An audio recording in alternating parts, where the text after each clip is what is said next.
If you have a Ranger Raptor and you're looking for the absolute best and brightest LED light bar that's going to put out the most light with the best optical light output and have a seamless and aggressive look that looks fantastic, then this is the bar for you. The Paladin combines American-made CREE LED chips for exceptional brightness, 3 different specialized tier lens designs for unmatched beam performance, and a custom amber backlit aviation-grade aluminum housing that delivers premium styling, durability, and a seamless OEM appearance. This curved CREE LED bar is custom built for your Ranger Raptor. Plus, it includes custom brackets that don't require any drilling, all the hardware that you need, our heavy-duty sheathed harness, and switches. The tools that we're going to use today are 2 13mm wrenches, 10mm socket, an 8mm socket, the F150LEDs Easy Installation Toolkit, and some pliers. The installation is easy, and we're going to show you how it's done right now. The first thing that we're going to do is remove this valence cover. It's held on with 11 of these circular push-in tabs, and we're going to easily remove them using the F150LEDs Easy Installation Toolkit.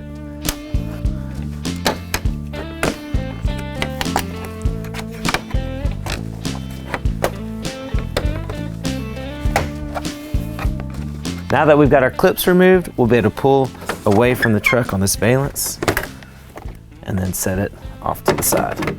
Next, we're going to take our 8mm socket to remove the 2 bolts here on the back side of the grill, one here and one here.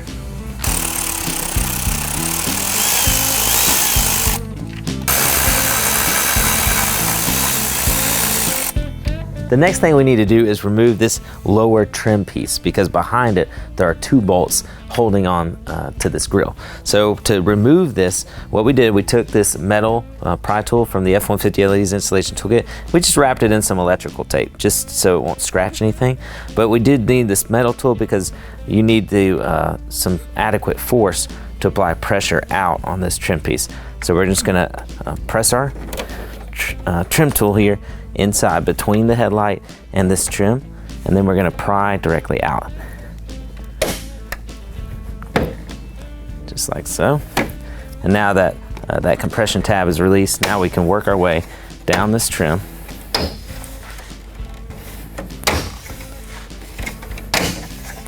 Until it's removed. Then we can remove these 2 8mm bolts.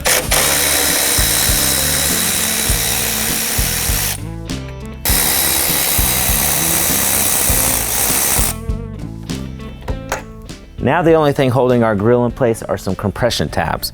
So we're going to grab the grill and we're going to pull directly back. And it might sound like things are breaking, but that's just the compression tabs releasing. And so we're going to pull the grill away and then we'll set it up here on the engine bay out of our way.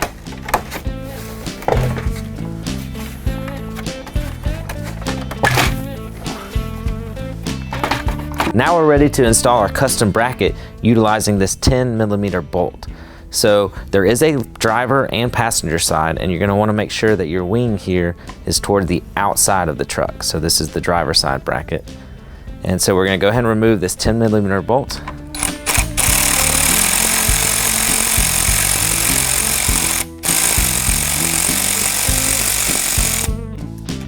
And then we're going to align our bracket like so, and you're going to want to make sure that the bracket is pointing straight out from the truck.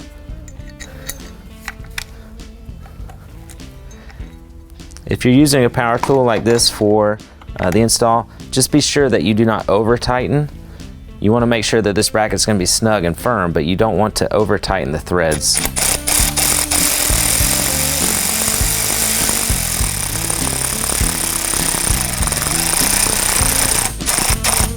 Now that our bracket's firmly installed, we can do the exact same thing on our passenger side. Now we're ready to reinstall our grill. And take note that our new brackets are going to slide through the openings of this honeycomb on the grill. So go ahead and grab that, and just line it up like so. So you see our new brackets here coming through that honeycomb portion of the grill. And once you've got it in place, we're just going to apply pressure to get that compression tab to lock in. Do the same thing here. Now we can reinstall our smaller 8mm bolts here at the bottom of our grill.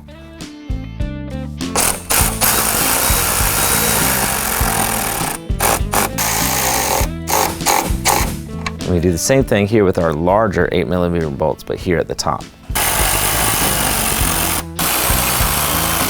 Now we can take our lower trim piece and reinstall it back in the grill.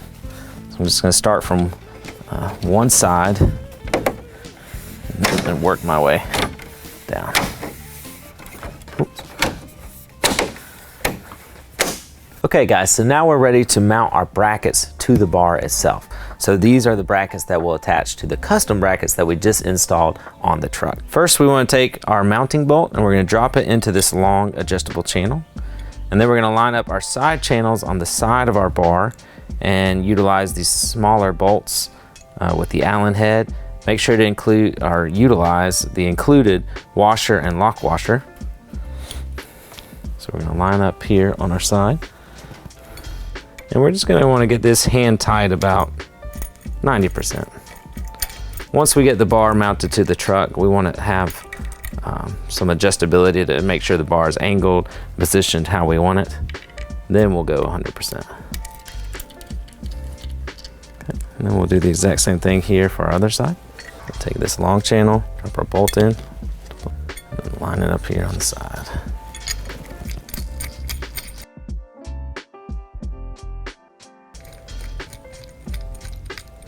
Once we've got these 90% tight, we'll be able to go to the truck and set our bar in place. First, I'm going to take our tri-core connector. I'm just going to run it through this opening here in the honeycomb.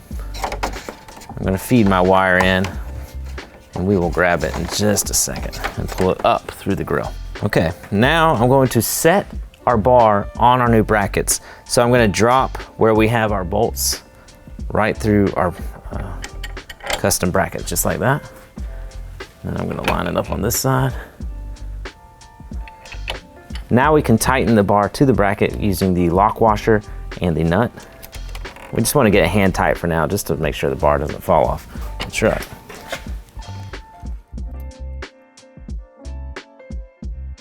We want to make sure our bar is centered here with the grill. And once we have it perfectly centered where we want it, now we can tighten our brackets in place, and then we'll come tighten the sides after we adjust the angle.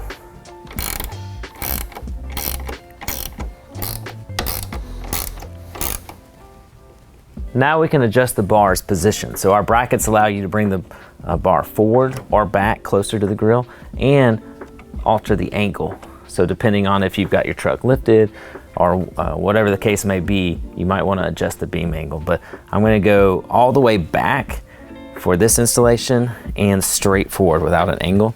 And once I've got the bar pushed where I want it, I'm going to take the included Allen wrench and we will tighten our side bolts.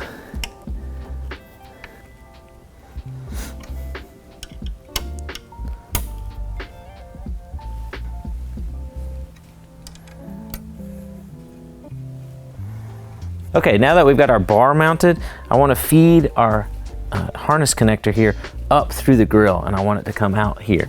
So I just grabbed a coat hanger and just bend it to a straight line, and then at the end, just make yourself a small hook like that. So we're gonna grab our harness connector and we'll just pull it right up through. Now, of course, if you have a grab tool or a runner tool, that's gonna be even easier, but everybody generally has a coat hanger around, or it's easy for them to get that. So I just want to show you how you can use that to pull your wire through. It's just that easy. So we'll pull the slack out of it. And then we're going to just lay it down, because once we get our valence over, it's going to want to exit through this latch area. So now we're ready to hook up our harness. So there's going to be 3 parts to our harness. 1 is our tri-core connector, which is going to connect to your light bar. 2 is going to be our power and ground battery terminals, which is going to connect directly to your battery. And then we have our switch connectors. So first, what I'm going to do is go ahead and connect our tri-core connector to the receiver end here on our LED bar. Make sure we press it fully in. You'll hear that click. That way we know we've got that weatherproof, watertight seal. Now we'll move on to connecting our battery terminals. So we're going to start by connecting our positive ring terminal, which is indicated by this red wire. We're going to take our 10mm socket. to loosen the nut on this battery terminal post. We're going to put our ring over, put our nut back on, grab our socket, make sure we snug this.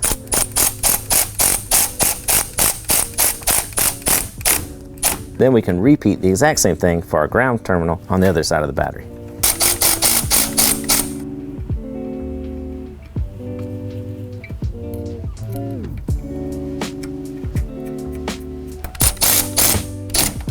Before we make our switch connections, I just went ahead and ran our harness under this valence cover just to keep things clean and keep wire from going everywhere.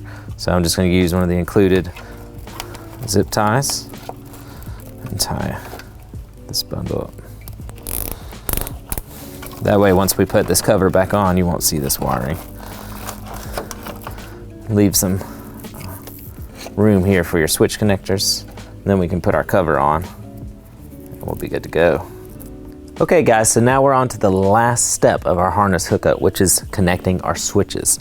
So you'll have two switches, one for your primary or bright beam and one for the amber backlighting of your Paladin bar. So the switch with the white wire in the middle, that is for your backlight. And the switch connector here with the blue wire, that's going to be your bright connector. Okay, so just keep that in mind when you're connecting your switches. So as far as our switches go, you have several options. You can run your primary beam, your bright beam here from the auxiliary switch. You can tie in your backlighting to your side marker light using our headlight accessory plug and play connector if you want them to come on whenever your running lights are on. But in this case, because the auxiliary wires are so accessible on your Ranger Raptor, we're going to utilize those for both connections. So to do that, we're going to use these aux connector cables. So we're going to go ahead and attach our switch here like that. And that'll give us this cable that we're going to use to attach to our auxiliary wire. So we'll attach both connectors like that. And then what we're going to use to attach to our auxiliary wire today are our easy T connectors. So what we're going to do is we're just going to go to this single side here, and we're going to take our red wire, run it through this circular opening, and then we're just going to press down. You'll hear it click into place. We're going to do the same thing here for our second switch. Run it through that opening all the way down, and then push down. Again, you'll hear it click in place. So now, with these easy connectors, it's going to make it extremely easy to connect to our auxiliary wires. So now we're ready to make our connection to our auxiliary wires. You'll find them directly beside your battery and behind this mini fuse box. They may be taped up, so once you remove the tape, it exposes the wires. Now, you can use any wire that you choose because this isn't powering the light itself, it's powering the relay to open the power source, which is your battery, for the light bar. So that gives you the flexibility to choose whichever switch that you like.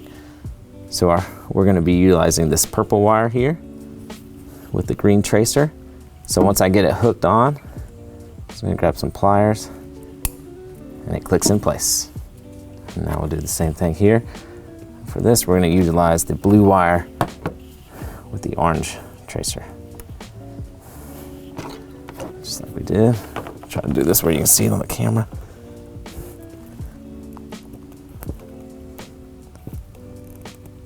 And you'll see that tab click in place.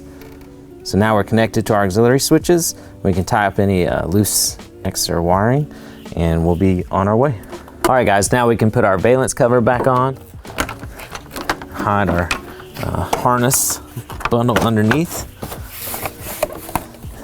and then we can reinstall all of these push-in tabs.